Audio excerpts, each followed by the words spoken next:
إن الحمد لله نحمده ونستعينه ونستغفره ونعوذ بالله من شرور أنفسنا ومن سيئات أعمالنا من يهده الله فلا مضل له ومن يضلل فلا هادي له وأشهد أن لا إله إلا الله وحده لا شريك له وأشهد أن محمدا عبده ورسوله أما بعد அன்பிற்குரிய சகோதரர்களே, அஸ்ஸலாமு அலைக்கும் வரஹ்மத்துல்லாஹி வபரகாத்துஹு. நாம் ஜாதுல் மஆதுடைய சுருக்கமான தொகுப்பில் நாம் பார்த்த தலைப்பு அல்லாஹ்வின் தூதர் ஸல்லல்லாஹு அலைஹி வஸல்லம் அவர்களுடைய வழிகாட்டல் அமானிதத்திலும் ஒப்பந்தங்களிலும் தூதர்களோடு எவ்வாறு நடந்து கொள்வது என்ற தலைப்பு. இதில் முதல் விடயமாக நாம் பார்த்தோம் புகாரி முஸ்லிமில் வரக்கூடிய ஒரு செய்தி. அந்த செய்தி என்னவென்று சொன்னால், அதாவது ஒரு முஸ்லிம் யாருக்காவது அடைக்கலம் கொடுத்து விட்டால் அந்த அடைக்கலத்தை எல்லோரும் பேண வேண்டும், எல்லோரும் அதை காக்க வேண்டும். அந்த அடைக்கலத்தை யாராவது முறித்து விட்டால் அவர்கள் அல்லாஹுடைய மலக்குகளுடைய முழு மனித சமுதாயத்துடைய சாபத்துக்குரியவர்கள் என்ற ஹதீஸ் புகாரி முஸ்லிமில் இடம்பெறுகிறது. அடுத்ததாக நாம் பார்த்தோம், அதில் மற்றும் ஒரு ஹதீஸ் அபூ தாவூத் திர்மிதியில் வரக்கூடிய ஒரு செய்தி. இந்த செய்தியை பொறுத்தவரையில் அல்லாஹ்வின் தூதர் ஸல்லல்லாஹு அலைஹி வஸல்லம் அவர்கள் குறிப்பிட்டார்கள், யாரோடாவது ஒப்பந்தம் செய்திருந்தால் அந்த ஒப்பந்தத்தை முறிக்கக்கூடாது. அந்த ஒப்பந்தத்தை அது இந்த முஸ்லிம் அல்லாத காஃபிர்கள் நிராகரிப்பாளர்களோடு உள்ள ஒப்பந்தமாக இருக்கலாம். அந்த ஒப்பந்த காலம் முடிகின்ற வரை அந்த ஒப்பந்தம் பேணி பாதுகாக்கப்பட வேண்டும். அந்த ஒப்பந்தத்தை முறிப்பதாக இருந்தால் அது முன்கூட்டி அறிவிக்கப்பட வேண்டும். முன்கூட்டி அறிவிக்கப்பட்டு அவ்வாறான ஒரு சூழலில் ஒப்பந்தத்தை முறித்துக் கொள்வதற்கான அனுமதி இருக்கிறது என்ற விடயத்தை பார்த்தோம். அதே போன்று அதில் இரண்டாவதாக கொண்டு வரக்கூடிய செய்தி என்னவென்று சொன்னால், இது இப்னு மாஜாவில் வரக்கூடிய செய்தி. ஒருவருக்கு ஒருவர் என்ன செய்து விட்டார், அடைக்கலம் கொடுத்து விட்டார். அவ்வாறு அடைக்கலம் கொடுக்கப்பட்டவராக இருக்கலாம் அல்லது ஒப்பந்தத்தின் கீழ் வாழக்கூடியவராக இருக்கலாம். மன் அம்மன ரஜுலன் அலா நப்சிஹி ஃபகதலஹு. உதாரணமாக ஒப்பந்தத்தின் கீழ் இருக்கக்கூடியவர், அப்படியான ஒருவரை யாராவது கொன்றுவிட்டால் ஃபஅன பரீஉம் மினல் காத்தில். அல்லாஹ்வின் தூதர் சொல்கிறார்கள், நான் அந்த கொன்றவனிலிருந்து நான் விலகிக் கொண்டேன் என்று சொல்கிறார்கள். கொன்றவனிலிருந்து நான் நீங்கியவன். ஃபஅன பரீஉம் மினல் காத்தில் என்று சொன்னால், அப்ப எனவே அதிலிருந்து நான் விலகி கொண்டவன் என்றால் அது பாரதூரமான ஒரு நிலை, ஒரு பெரிய குற்றம் அது, அப்படித்தானே? ஒப்பந்தத்தின் கீழ் உள்ள யாரையாவது கொன்றுவிட்டால், புரியுதா, கொன்றுவிட்டால் அவரை விட்டு நான் விலகிக் கொண்டேன் என்று அல்லாஹ்வுடைய தூதர் ஸல்லல்லாஹு அலைஹி வஸல்லம் அவர்கள் சொல்கிறார்கள். மூன்றாவது விடயமாக நீங்கள் பார்க்கலாம், உங்களுக்கு தெரியும், அல்லாஹ்வின் தூதர் ஸல்லல்லாஹுடைய வாழ்நாளில் அந்த இறுதி காலத்தில் என்ன செய்தான், யமாமா பகுதியில் முசைலிமாண்டு ஒரு பொய் நபி தோன்றினான். அவன் அல்லாஹ்வுடைய தூதரிடம் வந்தான். அவனது அந்த பனு ஹனீஃப் என்று சொல்லக்கூடிய அந்த கோத்திரம், அவர்களோடு அவன் அல்லாஹ்வுடைய தூதரிடம் சொன்னான், நான் இஸ்லாத்தை ஏற்றுக்கொள்வேன், உங்களை தூதராக ஏற்றுக்கொள்வேன், ஆனால் உங்களுக்கு பிறகு எனக்கு இந்த தூதுத்துவம் எனக்கு வர வேண்டும் என்று சொன்னபோது அல்லாஹ்வுடைய தூதர் ஸல்லல்லாஹு அலைஹி வஸல்லம் அவர்கள் ஒரு குச்சியை காட்டி சொன்னார்கள், இந்த அளவுக்கு கூட உனக்கு எந்த பங்கும் இல்லை என்று சொல்லிவிட்டார்கள். எனவே இவன் என்ன செய்தான், அங்க யமாமாவுக்கு அவன் சென்று 2 பேரை தூதுவர்களாக அனுப்பினான். ஒரு கடிதத்தை கொடுத்து என்ன செய்தான் என்று சொன்னால், இதே விடயம்தான், அதாவது உங்களை நான் தூதராக ஏற்றுக்கொள்வேன், ஆனால் உங்களுக்கு பிறகு எனக்கு அந்த தூதுத்துவம் கிடைக்க வேண்டும், வர வேண்டும். என்ற அடிப்படையில் ஒரு கடிதத்தை கொடுத்து அந்த 2 தூதுவர்கள் அல்லாஹ்வுடைய தூதரிடம் மதீனாவுக்கு வந்தார்கள். வந்தபோது நபி ஸல்லல்லாஹு அலைஹி வஸல்லம் அவர்கள் அந்த 2 பேரிடமும் கேட்டார்கள், அதாவது உங்களுடைய நிலைப்பாடு என்ன, உங்களுடைய நிலைப்பாடு என்ன, நீங்கள் எப்படி அவனை முஸ்ஸைலிமாவை நீங்கள் தூதராக நம்புகிறீர்களா? தூதராக வந்த இருவரும் சொன்னார்கள், ஆம், நாம் அவனை என்ன செய்கிறோம், இறைவனுடைய தூதராக நம்புகிறோம். அப்போதுதான் ரசூலுல்லாஹ் சொல்றாங்க, லவ் லா அன்னர் ருசுல், நீங்க 2 பேரும் தூதுவர்களாக இல்லை என்றால் உங்கள் 2 பேருடைய கழுத்தையும் வெட்டி இருப்பேன் என்றான். ஏன்னா இஸ்லாத்தை விட்டு மதம் மாறியவர்கள் இவர்கள், முர்த்தத் என்ற சட்டத்தில் வருவார்கள். முர்த்தத் என்ற சட்டத்தில் வரும்போது அவர்கள் கொல்லப்பட வேண்டியவர்கள்.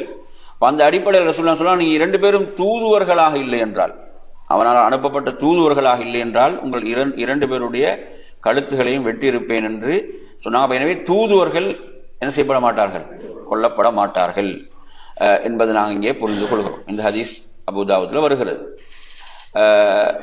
அதில் 4வது விஷயமாக நீங்க பார்க்கலாம், வக்கான லா யஹ்பிசுர் ரசூல இந்தஹு இத இக்தார தீனஹு பல் யருத்துஹு.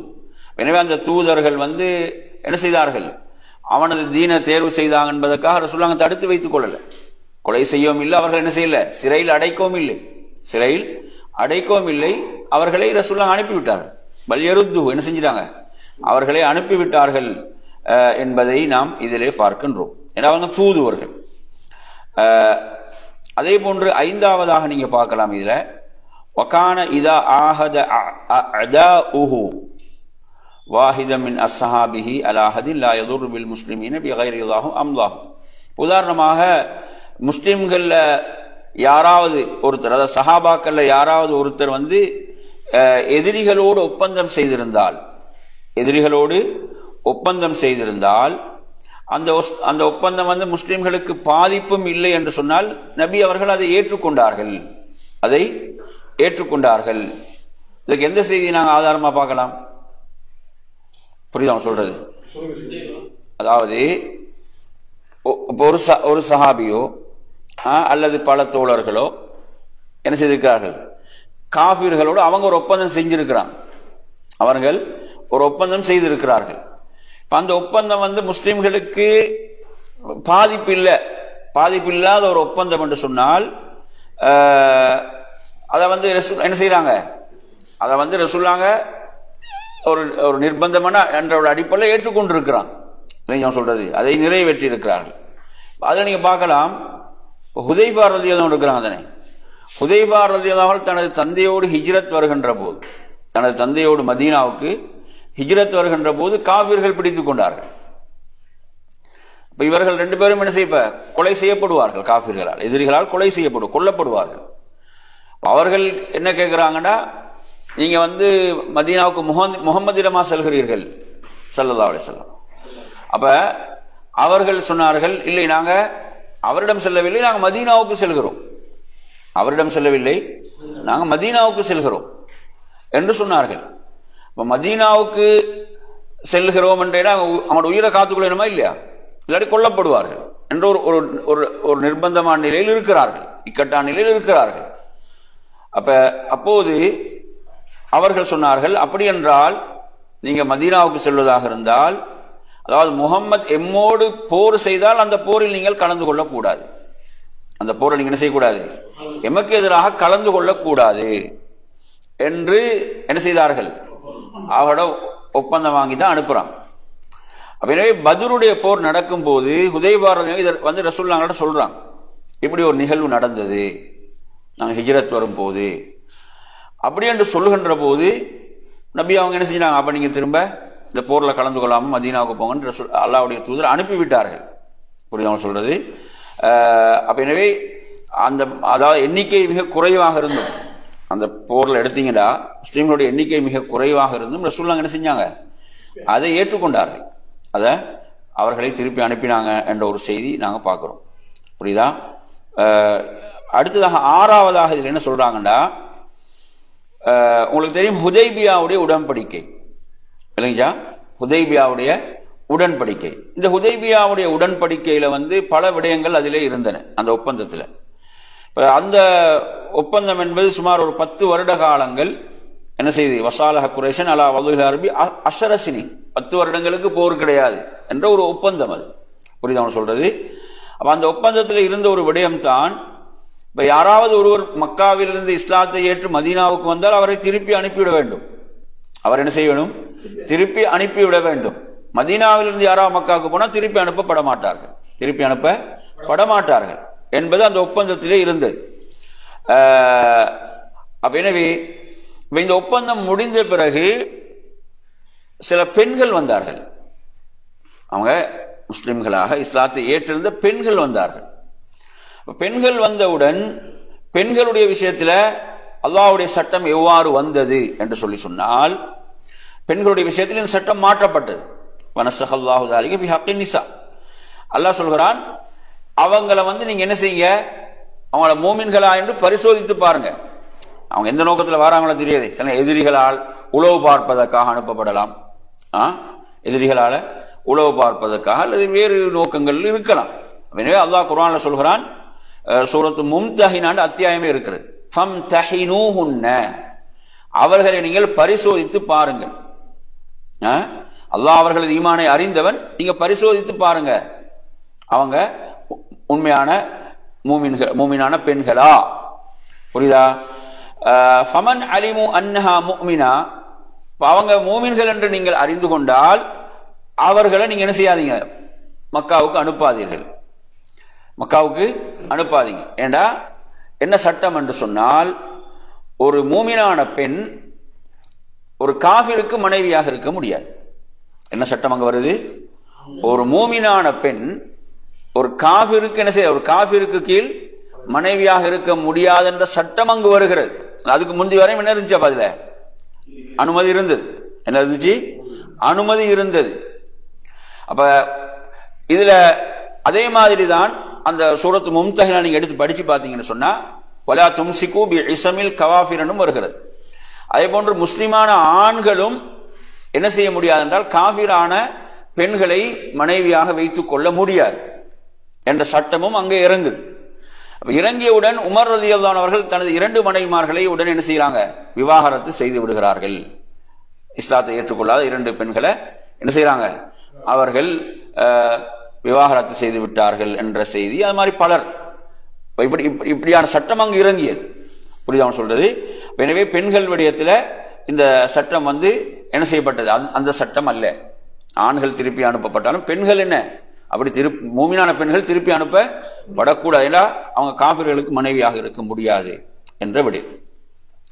சரி, அடுத்ததாக நீங்க எடுத்து பார்த்தீங்கன்னா 7வது விடயமாக அமரல் முஸ்லிமீன அன் யருத்து அலா மன் இர்தத்தத் இம்ரஅத்துஹு மஹரஹா இதா ஆகபு. இப்போ இது இன்னொரு சட்டம், இது சூரத்து மும்தஹினால இந்த சட்டத்தை நீங்க பார்க்கலாம். எப்படின்னு கேட்டீங்கன்னா, இப்ப மக்காவில் இருந்து இப்ப இந்த சட்டம் வந்துச்சு தானே, இப்படி ஒரு சட்டம் வந்துச்சு. இந்த சட்டம் இதுக்கு பிறகு இப்ப மக்காவில் இருந்து பெண்கள், இஸ்லாமிய பெண்கள் வந்தா, இப்ப அந்த பெண் வந்து மக்கால உள்ள யாராவது ஒரு நிராகரிப்பாளர் காஃபிருக்கு மனைவியா தான் இருந்திருப்பாங்க. அவர் வந்து மஹர் கொடுத்தானே முடித்திருப்பாரு. புரியுது சொல்றது? அப்படி வந்த பெண்கள், நீங்க யாராவது அந்த பெண்களை திருமணம் முடிப்பதாக இருந்தால் அந்த மஹர் தொகை நீங்க அங்க கொடுத்துரு. அவர் கொடுத்திருப்பாரு மஹர் தொகை, அதை நீங்க என்ன செய்யணும்? கொடுத்து விட வேண்டும் அவரிடம். புரியுதா சொல்றது? கொடுப்பாங்க. சரியா? அப்ப கொடுத்து விட வேண்டும். அதே போன்றுதான் இங்கிருந்து யாராவது முர்த்ததாக அங்கு போனாங்கடா. புரியுதா சொல்றது?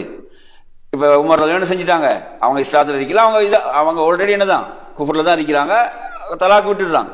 இப்ப யாராவது பெண்கள் வந்து இஸ்லாத்தை விட்டு வெளியேறி என்ன செய்யறாங்க? மக்காவுக்கு போயிட்டாங்கடா. இப்ப அங்க யாராவது என்ன செய்வாரு? அந்த பெண்ணை திருமணம் முடிப்பாங்களா இல்லையா? அப்போது அவர் என்ன செய்யணும்? அந்த மஹர் தொகை யாருக்கு கொடுக்கணும்? இங்க அந்த இங்க யாருடைய கணவர் அந்த பெண்ணுடைய கணவரோ அவருக்கு என்ன செய்யணும்? மஹரை கொடுக்கணும். இப்படி ஒரு நீதியான சட்டத்தை அல்லாஹ் சொல்றான். இப்படி ஒரு நீதியான சட்டத்தை அல்லாஹ் சூரத்து மும்தஹினாவிலே சொல்கிறான். இப்ப சில நேரங்கள்ல அவங்க கொடுக்கலன்னு வைங்க, இப்ப போயிட்டாங்க, அப்படி போனவர்களுடைய மகர்த்துவ என்ன செய்யப்படல, காபிர்களால கொடுக்கப்படல் என்றால் அல்லாஹ் அதில் ஒரு சட்டம் சொல்றான். அந்த சூரத்து மும்தஹினால என்ன சட்டம் என்றால், இப்ப ஏதாவது போர் நடந்து காபிர்கள் வெற்றி கொள்ளப்பட்டு கனிமத்து கிடைக்குமா இல்லையா? அந்த கனிமத் பங்கு வைக்கப்படுவதற்கு முன்னால இவர்களுக்கு அந்த மஹரை கொடுத்துருங்க, அந்த தொகையை கொடுத்துருங்க. அதனால ஒரு சட்டத்தை சொல்றான். சட்டம் புரிஞ்சுட்டா? அவங்களுக்கு அப்படி அங்களுக்கு கிடைக்கல. கிடைக்காத போது காபிர்களுக்கு முஸ்லிம்கள் மத்தியில் ஒரு ஏதாவது போர் நடந்து அந்த போர்ல முஸ்லிம்கள் வெற்றி பெறுகிறார்கள், கனிமத்து கிடைக்குதா, அந்த கனிமத்து பங்கு வைக்கிறதுக்கு முன்னால் என்ன செஞ்சிருங்க, அவங்க மஹரா கொடுத்த தொகை என்ன செஞ்சிருங்க, அவர்களிடம் கொடுத்து விடுங்கள் என்ற சட்டம் இதுல என்ன செய்யப்படுகிறது, இதிலே சொல்லப்படுகிறது. புரியுதா சொல்றது? அதுதான் இதுல 7வது வரக்கூடிய அந்த சட்டம். சரி, அதே போன்று 8வது விடயமாக நீங்க இதுல பார்க்கலாம். அதாவது இப்ப உங்களுக்கு தெரியும், ஹுதைபியாவுடைய ஒப்பந்தத்தில் இருந்தது யாராவது இஸ்லாத்தை ஏற்றுக்கொண்டு மதீனாவுக்கு என்ன செய்யணும், திருப்பி அனுப்பப்பட வேண்டும் என்பதுதான் அதுல சட்டத்தில் அதுல எழுதப்பட்டிருந்துச்சு. இப்போ ஒருத்தர் அபு புசைர் என்று சொல்லக்கூடிய ஒரு என்ன செய்யறாரு, அவர் இஸ்லாத்தை ஏற்றுக்கொண்டிருந்தவர் மதீனாவுக்கு வந்துடுறார். இப்ப மதீனாவுக்கு வந்தோடனே காபிர்கள் என்ன செய்கிறார்கள், 2 பேர் அனுப்புறாங்க, அவரை என்ன செஞ்சிருங்க, திருப்பி அழைச்சிட்டு வாங்க. புரியுதா? இப்ப ரசூலுல்லாஹ்வுடைய அவர் சபைக்கு வந்தார். ரசூலுல்லாஹ் சொல்றாங்க, என்ன, அதாவது ஒப்பந்தம், இது ஒப்பந்த காலம், நீங்க என்ன செய்யணும், திரும்பி போக வேண்டும். அப்ப எனவே அந்த வந்த 2 அந்த மக்காவாசிகளோடு அவர் என்ன செய்யறார், வருகின்றார். வரும்போது துல்ஹுலைஃபா என்ற இடத்துல என்ன செய்யறாரு, அவர் ஒரு தந்திரத்தை கையாளுறாரு. அவர்கிட்ட ஒரு கூர்மையான வாள் இருக்குது, அந்த வாளை கொஞ்சம் காட்டுங்க, நல்ல கூர்மையா இருக்குது, அழகா இருக்குதுன்னு சொல்லி என்ன செஞ்சாரு, அந்த வாள் எடுத்து அந்த 2 பேர் ஒருத்தரை கொண்டுடுறாரு. அவர் அந்த காபிர்கள் ஒருவர் என்ன செஞ்சிடறாரு, கொன்று விடுகிறார். கொன்றவுடன் அடுத்தவர் ஓடோடி எங்க வராருன்னா திரும்ப மதீனாவுக்கு வரார். ரசூலுல்லாஹி சபை காஃபிராக எல்லோரும் வரார். அபூ ஹுசைனும் வரார். அவர் என்ன சொல்றாரு, யார சொல்ல, நீங்க உங்களோட ஒப்பந்தத்தை நீங்க சரியா செஞ்சிட்டீங்க, அல்லாஹ் என்ன பாதுகாத்துட்டான், அல்லாஹ் என்ன உயிர் என்ன செஞ்சுட்டான், பாதுகாத்துனாண்டக்குள்ள திரும்ப ரசூலுல்லாஹ் சொல்றாங்க ஒப்பந்தம் தான். அப்ப எனவே இவர் போயிட்டு என்ன செஞ்சாருண்டா, அந்த கடல் கரை ஓரமாக உள்ள பகுதியில் அவர் அங்க போய் அங்க இருக்கிறார். மதீனால இல்ல, அவர் மதீனாலும் இல்ல மக்காவிலும் இல்ல, அவர் நடுவில் இருக்கிறார். அப்படியான சந்தர்ப்பத்தில் மக்கள் இஸ்லாத்தை ஏற்றுக்கொண்டு ஒவ்வொருவராக அங்கு வர ஆரம்பிக்கிறாங்க அந்த இடத்துக்கு, இல்லைங்களா? இப்படி அங்க ஒரு பெரிய கூட்டமாகுது. இவர்கள் என்ன செய்கிறார்கள் என்றால், இப்ப மக்காவில் இருந்து வரக்கூடிய வியாபார கோட்டங்களை இவர்கள் வழிமறிக்கிறது, அவர்களோட போரிடுறது, அவங்களோட பொருட்கள் எடுக்கிறது. இப்படி ஒரு பிரச்சனை, ஒரு புது தலைவலி யாருக்கு தொடங்கிச்சு, மக்காவாசிகளுக்கு. அவங்களோட வியாபார பொருட்கள்லாம் கொண்டு போக முடியாத ஒரு நிலை உருவாகியது. இப்படியான ஒரு நிலை உருவான பிறகு இந்த மக்கா காபிர்கள் என்ன சொன்னார்கள் என்றால், நீங்க என்ன செய்ய வேண்டியதில்லை, அதாவது இங்கிருந்து யாராவது இஸ்லாத்தை ஏற்றாங்க நீங்க திரும்ப அனுப்ப வேண்டியதில்லை, திரும்ப என்ன செய்யல அனுப்ப வேண்டியதில்லை. ஏன்னா ஒரு புதிய பிரச்சனை அவங்களுக்கு மாறிட்டு, அவங்க திரும்ப எங்க வந்துடுவாங்க, மதீனாவுக்கு வந்துடுவாங்க. புரியுது அவங்க சொல்றது? அதுதான் அதுல 8வதாக சொல்ற. புரியுது அவங்க சொல்றது? அவங்களை நீங்க திரும்ப அனுப்ப வேண்டியதில்லை, நிர்பந்திக்க வேண்டியதில்லை, கட்டளையிட வேண்டியதில்லை என்ற விடயம். அதே போன்றுதான் ரசூலுல்லாஹ் அந்த காலத்தில் அப்படி நடந்த விஷயங்களுக்கு ரசூலுல்லாஹ் பொறுப்பேற்கவும் இல்லை. ஏன்னா ஒப்பந்தம் இருக்குது, அவங்க யாராவது தவறு இது செஞ்சா அது யாருக்குரியது, அது அவர்களோடு உள்ள பிரச்சனை என்றுதான் ரசூலுல்லாஹி ஸல்லல்லாஹு அலைஹி வஸல்லம் அதையும் சொன்னார்கள் என்ற விடயத்தையும் நாம் இதிலே பார்க்கின்றோம்.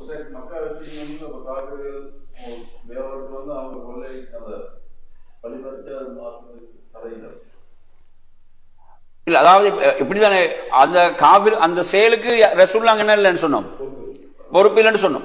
இளைஞன் சொல்றது அவங்களும் பாதிக்கப்பட்டிருக்கிறான், பாதிக்கப்பட்டிருக்கிறது அவங்களோட ஆட்களால தான். இவங்க இப்ப நீங்க எடுத்தீங்கன்னா இவங்க எல்லாம் எங்க உள்ளவங்க, மக்காவாசிகள். அவங்க பிரச்சனை யாரோட நடக்குது, மக்காவாசிகளோடு நடக்கக்கூடிய அந்த பிரச்சனை ஹுதைபியாவுடைய அந்த காலத்துல. சரியா? ஹிஜ்ரி 8 தான் மக்கா வெற்றி நடக்கும். சரி, அடுத்து வாங்க 9வது விஷயமா சொல்றாரு. அதாவது அந்த ஹைபர் இப்ப ஹைபர் வந்து யூதர்களிடமிருந்து வெற்றி கொள்ளப்படுகிறது. இப்ப ஹைபர் இது வந்து இதுவும் ஹுதைபியாவுடைய காலத்துல தான் நடக்குது. எங்க நடக்குது? ஹுதைபியாவுடைய காலத்துல தான் இந்த ஹைபரும் வெற்றி கொள்ளப்படுகிறது. அப்ப ஹைபர் வெற்றி கொள்ளப்பட்டவுடன் அல்லாஹ்வுடைய தூதர் ஸல்லல்லாஹு அலைஹி வஸல்லம் அவர்கள் என்ன சொன்னாங்கன்னா, நீங்க வந்து உங்களுக்கு தேவையான பொருட்களை நீங்க எடுத்துக்கொண்டு மதீனாவிலிருந்து வெளியாகலாம். வெளியாகும் போது அவர்கள் வந்து தங்கம், வெள்ளி, ஆயுதங்கள் எதுவும் எடுத்து செல்லக்கூடாது. அதெல்லாம் கனிமத், போர்ல வெற்றி கொள்ளப்பட்டிருக்கிறாங்க. ரசூலுல்லாஹ் அவங்களுக்கு மதீனாவை விட்டு வெளியேறுவதற்கு யூதர்களுக்கு என்ன செய்தாங்க? அனுமதி கொடுத்த அந்த யூதர்கள் இவைகளை விட்டு விட்டு சென்றார்கள் என்ற விஷயத்தை அதுல 9ஆவதாக சொல்றார். 10ஆவது நீங்க எடுத்தீங்கன்னா அதுல சில அந்த அங்கிருந்த யூதர்கள் ஹைபர்ல இருந்தவங்க அல்லாஹ்வுடைய தூதரோடு இப்படி ஒரு ஒப்பந்தம் செஞ்சாங்க. என்ன, நாங்க இங்க வந்து விவசாயம் செய்து கொள்கிறோம், பேரித்த மரங்கள் அந்த விவசாயம் செய்து கொள்கிறோம், அதுல இருந்து உங்களுக்கும் நாங்க பங்கு தருகிறோம் அப்படி என்ற மாதிரி ஒரு ஒப்பந்தம் போட்டு அல்லாஹ்வுடைய தூதர் என்ன செய்யாங்க, அதுக்கு அனுமதி கொடுத்தாங்க. அதுக்கு அனுமதி கொடுத்து அதில் வரக்கூடிய விளைச்சல்ல என்ன செய்யறாங்க, அதுல பங்குகளை ரசூலுல்லாஹ் எடுக்கிற மாதிரி பிரித்து கொடுத்தாங்க என்ற செய்திகள் அதுல அடுத்ததாக உள்ள அந்த இதுல கொண்டு வர புரியுது சொல்றது. இது 10ஆவது விடயம். அப்ப எனவே இதில் நீங்க எடுத்தீங்கன்னு சொன்னா, அப்ப இதெல்லாம் வந்து பொதுவாக இந்த ஒப்பந்தங்கள், உடன்படிக்கைகள், அதுல எப்படி ரசூலுல்லாஹ் நடந்து கொண்டாங்கன்ற ஒரு சுருக்கமாக ஒரு 10 விஷயத்தை இதுல கொண்டு வர. எத்தனை விஷயத்தை? ஒரு 10 விடயத்தை இதுல கொண்டு வருகிறார். இது தொடர்பா விரிவா நீங்க ரஹீகுல் மக்தூம்ல வாசிக்கலாம். ரஹீகுல் மக்தூம்ல இது தொடர்பான நிறைய செய்திகள், ஒப்பந்தங்கள் சம்பந்தமான நிறைய வருகிறது. அப்ப எனவே இதுல கொண்டு வரக்கூடிய 10 விடயங்கள். அடுத்து வாங்க, அடுத்து வந்து ஹதியூ ஸல்லல்லாஹு அலைஹி வஸல்லம் ஃபீ தஅவத்தில் முலூகி வ இர்சாலிர் ருசுலி வல் குதுபி இலைஹிம். அல்லாஹ்வுடைய தூதர் ஸல்லல்லாஹு அலைஹி வஸல்லம் வழிகாட்டல் ஆட்சியாளர்களுக்கு தாவா செய்தல், அவர்களிடம் தூதுவர்களை அனுப்புதல், அவர்களுக்கு கடிதங்களை அனுப்புதல், அதில் உள்ள வழிகாட்டல்கள். அது நீங்க ரஹீகுல் மக்தூம் ஒரு தனியான தலைப்பா கொண்டு வரோம். அல்லாஹ்வுடைய தூதர் ஸல்லல்லாஹு அலைஹி வஸல்லம் அவங்க எந்தெந்த ஆட்சியாளர்களுக்கெல்லாம் கடிதம் அனுப்பினாங்க, இஸ்லாத்தின் பால் அழைப்பு விடுத்து என்ற அந்த பகுதியை நீங்க ஃபுல்லா வாசிக்கலாம். அப்ப ரசூலுல்லாஹ் ஹுதைபியாவிலிருந்து மீண்ட பிறகு, ஹுதைபியா என்பது அவங்களுக்கு ஒரு நல்ல ஒரு காலமா இல்லையா, ஏன்னா சமாதானம், மிகப்பெரிய எதிரி மக்கா காஃபிர்கள், அவர்களோடு சமாதான ஒப்பந்தம். எனவே அந்த காலம் வந்து ரசூலுல்லாஹ் என்ன செய்யறாங்கன்னா தாவாக்கு நிறைய பயன்படுத்துறாங்க. எனவே ஆட்சியாளர்களுக்கு எல்லாம் கடிதம் எழுதுகிறார்கள், எழுதி நபி தோழர்களிடம் கொடுத்து அனுப்புகிறார்கள். இப்ப ரோமுக்கு ரசூலுல்லாஹ் அன்றைய வல்லரசா இருந்த ரோமுக்கு என்ன செய்ய, ரோம் நாட்டுடைய ஆட்சியாளருக்கு கடிதம் எழுதி அனுப்புகிறார்கள். அந்த ஒரு நபி தோழரிடம் அல்லாஹ்வுடைய தூதர் என்ன செய்யறாங்க, கொடுத்து அனுப்புகிறார்கள். ஆனால் அவர் என்ன செய்யல, இஸ்லாத்தை ஏற்றுக்கொள்ளவில்லை. அதே போன்று நஜ்ஜாஷிக்கு அனுப்பினாங்க, நஜ்ஜாஷி இஸ்லாத்தை ஏற்றுக்கொண்டார். அதே போன்று அபு மூசா அல் அஷ்அரி ரலியல்லாஹு அன்ஹு, முஆதி இப்னு ஜபல், இந்த 2 சஹாபாக்கள் சொல்லுவாங்க யமனுக்கு அனுப்பினாங்க. அங்க நிறைய மக்கள் என்ன செய்தார்கள், போரின்றி இஸ்லாத்தை ஏற்றுக்கொண்டார்கள் என்ற அந்த விடயத்தை இங்கு குறிப்பிடுகிறார்கள். இப்படியாக அல்லாஹ்வுடைய தூதர் ஸல்லல்லாஹு அலைஹி வஸல்லம் அவர்கள் இவ்வாறு நிறைய கடிதங்கள் அனுப்பி இஸ்லாத்தை ஏற்றுக்கொண்டவர்கள், இஸ்லாத்தை ஏற்றுக்கொள்ளாமல், இப்படி இதெல்லாம் நீங்க விரிவாக பார்க்கலாம். சரி, அடுத்த தலைப்பு என்ன கொண்டு வரார் என்றால், முனாஃபிக்குகளோடு ஹதியூஹு ஸல்லல்லாஹு அலைஹி வஸல்லம் ஃபீ முஆமலத்தில் முனாஃபிகீன், நயவஞ்சகர்களோடு அல்லாஹ்வுடைய தூதருடைய செயல்பாடு எப்படி இருந்தது, அதனுடைய வழிகாட்டல். அல்லாஹ்வுடைய தூதர் ஸல்லல்லாஹு அலைஹி வஸல்லம் அவர்கள் முனாஃபிக்குகளோடு, நயவஞ்சகர்களோடு எப்படி செயல்பட்டார்கள். உங்களுக்கு தெரியும், முனாஃபிக்குகள் வந்து மதீனாவிலே பறந்து இருந்தார்கள். இதுல பாத்தீங்கன்னா அல்லாஹ்வுடைய தூதர் ஸல்லல்லாஹு அலைஹி வஸல்லம் அவர்கள் அவர்களுடைய வெளிப்படையை ஏற்றுக்கொண்டாங்க. வெளிப்படையா அவங்க தங்களை முஸ்லீம் என்றாங்க, வெளிப்படையா அவங்க என்ன சொல்றாங்க, நாங்க முஸ்லீம் என்று சொல்கிறார்கள். வெளிப்படையாக ரசூலுல்லாஹ் அவங்களோட வெளிப்படையான விஷயத்தை ஏற்றுக்கொண்டார்கள். அவங்களோட அந்தரங்கத்தை யார்கிட்ட பொறுப்பாக்கினாங்க, அல்லாஹ்விடத்தில். அவர்களுடைய அந்தரங்கத்தை எல்லாம் ரசூலுல்லாஹ் தோண்டி பார்க்க எல்லாம் போகல, இப்படிதானே. நிறைய பேர் பாத்தீங்கன்னா அவரோட மனசு சரியில்லை, உடனே தீர்ப்பு கொடுத்தாச்சு, அவரோட மனசு சரியில்லை, எப்படியே தோண்டி பார்த்த மாதிரி சொல்லிட்டு இப்படி. அப்ப பாருங்க ரசூலுல்லாஹ் என்ன செய்யறாங்க, அவங்களோட அந்தரங்கத்தை யார்கிட்ட பொறுப்பாக்கினாங்க, அல்லாஹ்விடத்தில் பொறுப்பாக்கினாங்க. புரியுதா அவங்க சொல்றது. எனவே அவர்களுடைய ஆதாரங்கள், அவங்க எதை முன்வைத்தாங்களோ அதன்படி ரசூலுல்லாஹ் அவர்களோடு செயல்பட்டார்கள். ரசூலுல்லாஹ் என்ன செஞ்சாங்க, அவங்கள புறக்கணிக்க வேண்டிய சந்தர்ப்பங்கள்ல ரசூலுல்லாஹ் புறக்கணித்தார்கள். புரியுதா அவங்க சொல்றது.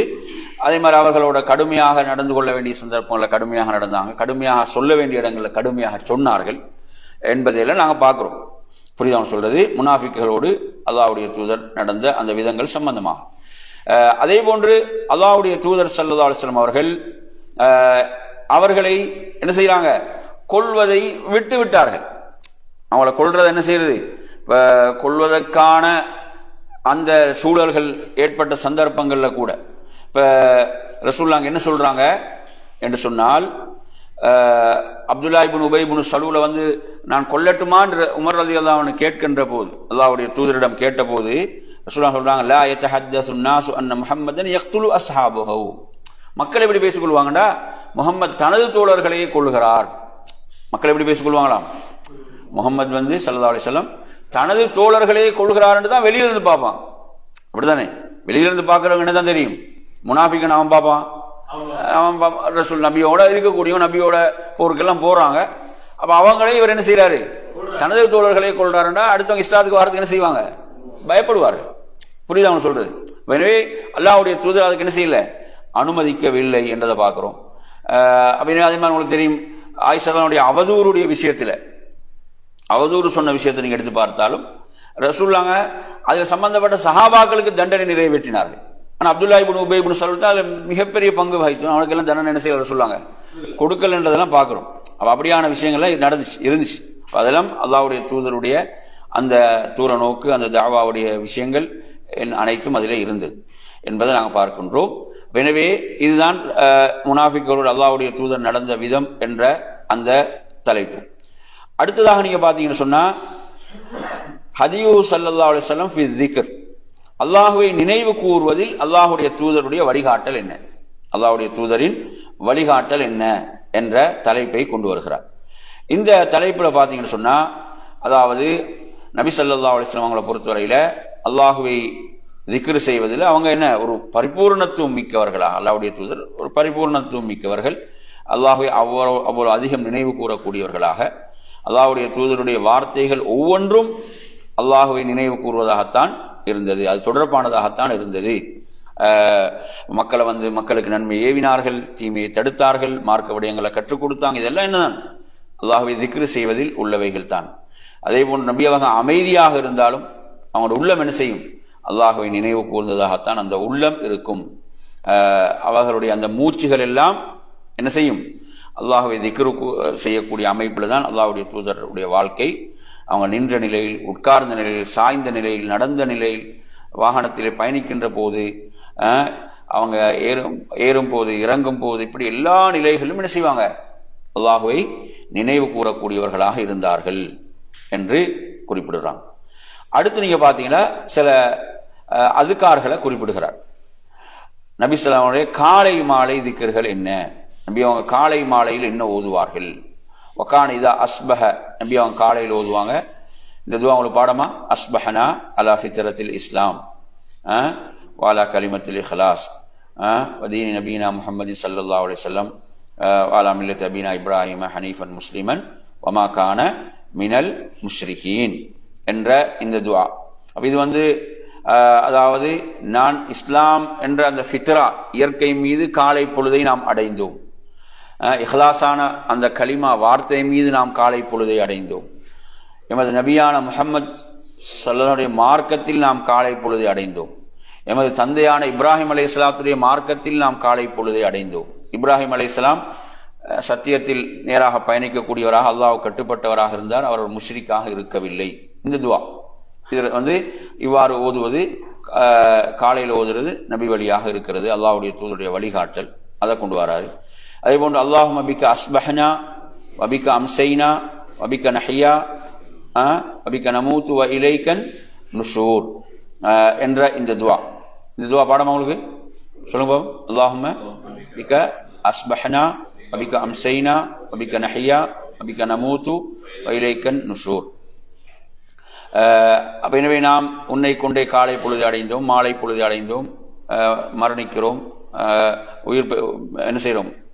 உயிர் பெற்றிருக்கிறோம், மரணிக்கிறோம், திரும்ப உன் பக்கமே மீள்கிறோம் என்று வரக்கூடிய துவா.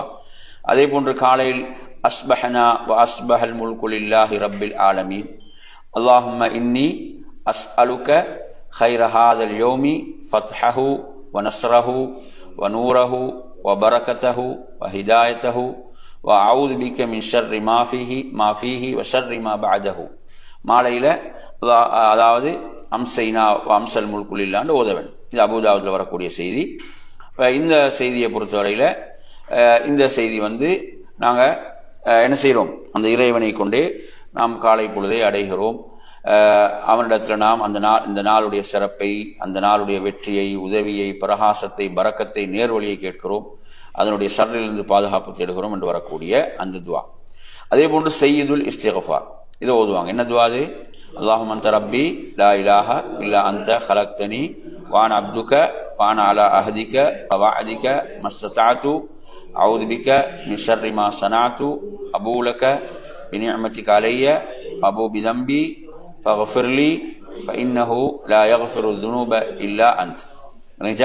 இதை உறுதியான நம்பிக்கையோடு ஓதியவர் மாலையாவதற்குள் மரணித்தால் அவர் சொர்க்கம். மாலையில் உறுதியான நம்பிக்கையோடு ஓதியவர் காலையாவதற்குள் மரணித்தால் சொர்க்கம் என்று ஹதீஸ் புகாரில வருகிறது. அதே போன்று அடுத்து பாருங்க, லா இலாஹ இல்லல்லாஹு வஹ்தஹு லா ஷரீக லஹுல் முல்கு வல் ஹம்து வஹுவ அலா குல்லி ஷைஇன் கதீர் என்பதை யார் 100 முறை சொல்வாரோ என்னென்ன சிறப்பு சொல்லுங்க? 100 நன்மைகள் எழுதப்படும், 100 பாவங்கள் மன்னிக்கப்படும், 10 அடிமைகள் விடுதலை செய்த நன்மை. அடுத்து மாலை வரை சைத்தானிலிருந்து பாதுகாப்பு, அல்லாஹ்விடத்தில் நாளை மறுமையில் சிறந்ததை கொண்டு வந்தவர் என்ற சிறப்பு. அதே போன்று அடுத்த ஒரு துவா, அந்த ஹதீஸும் புகாரி முஸ்லிம் வரக்கூடிய செய்தி. அடுத்து வரக்கூடிய துவா பாருங்க, அல்லாஹும்ம இன்னி அஸ்அலுக்கல் ஆஃபியா ஃபித் துன்யா வல் ஆখিরা, அல்லாஹும்ம இன்னி அஸ்அலுக்கல் அஃவ வல் ஆஃபியா ஃபீ தீனி வ துன்யாய வ அஹ்லி வ மாலி, அல்லாஹும்ம அஸ்துர் ஔராத்தி வ ஆமின் ரவ்ஆத்தி, அல்லாஹும்ம இஹ்ஃபظ்னி மின் பைனி யதைய வ மின் கல்ஃபி வ அன் யமீனி வ அன் ஷிமாலி வ மின் ஃபௌகி வ அஊது பிஅஸமதிக அன் உக்தால மின் தஹ்தி. இதுவும் ஒரு அற்புதமான துவா, மிகப்பெரிய ஒரு சிறப்பான ஒரு துவாவாக இந்த துவா இருக்கிறது. அனைத்தையும் உள்ளடக்கிய ஒரு துவா. இதுவும் ஒரு ஆதாரபூர்வமான துவா. இதை காலை மாலை துவாக்கல்ல, அல்லாஹ்வுடைய தூதருடைய துவாக்கள், அல்லாஹ்வுடைய தூதர் கற்றுத்தந்த துவாக்கள். அதே போன்றுதான் காலையிலும் மாலையிலும் பிஸ்மில்லாஹில் லதீ லா யதுர்ரு மா இஸ்மிஹி ஷைஉன் ஃபில் அர்தி வலா ஃபிஸ் ஸமாஇ வ ஹுவஸ் ஸமீஉல் அலீம் என்ற துவாவை 3 முறை சொல்வது. இந்த செய்தியை இமாம் இதில் கொண்டு வராங்க. அதே போன்று எடுத்தீங்கன்னு சொன்னா காலையிலும் மாலையிலும் முஸ்லிம் சொல்வதற்கு அல்லாஹும்ம ஃபாத்திர ஸமாவாதி வல் அர்தி ஆலிமுல் கைபி வ ஷஹாதா ரப்ப குல்லி ஷைஇன் வ மலீகஹு அஷ்ஹது அன் லா இலாஹ இல்லா அன்த அஊது பிக மின் ஷர்ரி நஃப்ஸி வ மின் ஷர்ரி ஷைத்தானி வ ஷிர்கிஹி வ நக்தரிஃப அலா நஃப்ஸி ஸூஅன் வ ஜுர்ரஹு இலா முஸ்லிமீன் என்ற துஆவை ஓதுவது. இதை இரவில் தூங்குவதற்கு முன்னாலும் ஓதுவது. எனவே நாங்கள் இதுவரைக்கும் நாங்கள் இன்றைய பாடத்தில் நாங்கள் பார்த்த இந்த இடத்துல நாங்கள் நிறுத்திக்கொள்வோம். சில அடுத்த பாடத்தில் இன்னும் சில துவாக்களும் அதில் குறிப்பிடுகிறார்கள். அடுத்தடுத்துள்ள தலைப்புகளை பார்ப்போம் இன்ஷா அல்லாஹ். இத்தோடு நாம் இன்றைய வகுப்பை நிறைவு செய்து கொள்வோம். அல்லாஹ் உங்கள் அனைவர்களுக்கும் அருள் செய்ய போதுமானவன். வாஹிர் தஅவானா அல்ஹம்துலில்லாஹி ரப்பில் ஆலமீன். அஸ்ஸலாமு அலைக்கும் வரஹ்மத்துல்லாஹி வபரகாத்துஹு.